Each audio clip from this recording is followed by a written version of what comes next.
ദൈവ സാന്നിധ്യമുണ്ട്. എവിടെയാ സാന്നിധ്യം അനുഭവിക്കാൻ കഴിയാതെ ഹൃദയത്തിൽ കാഠിന്യം വന്നു പോയത്? എവിടെയാ ദൈവ സാന്നിധ്യം അനുഭവിക്കാൻ കഴിയാതെ ഹൃദയം അടച്ചുപോയത്? സാഹചര്യങ്ങൾ, ബുദ്ധിയുടെ പ്രമാണങ്ങൾ. അതുകൊണ്ട് ഹല്ലേലൂയ, സങ്കീർത്തനക്കാരൻ പറയുക, നിർമ്മലമായ ഒരു ഹൃദയം എന്നെ സൃഷ്ടിച്ച് നിന്റെ ആത്മാവിനെ എൻ്റെ ഉള്ളിൽ സ്ഥിരപ്പെടുത്തണമേ. ദൈവ സാന്നിധ്യം ആസ്വദിക്കത്തക്കവണ്ണം ഹൃദയത്തിന്റെ നിർമ്മലത, ഹൃദയത്തിന്റെ നിഷ്കളങ്കത. പലപ്പോഴും പലരും പറയാം, പൊട്ടിയായിരിക്കുന്നത്, അല്ലെങ്കിൽ ഇത്രയും നിഷ്കളങ്കത വേണ്ട, ഇത്രയും പാവമാകണ്ട. പക്ഷേ എനിക്കൊരു കാര്യം അറിയാം, അല്ലെങ്കിൽ ബുദ്ധിമാനാക്കാൻ നോക്കുന്നത് പോഷത്വമാണ്.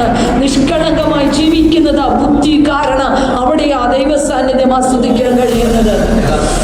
നിഗമന വൈഷമനകസി. പല മിടുക്കന്മാർക്കും ചിലപ്പോൾ കഴിയത്തില്ലായിരിക്കും, പക്ഷേ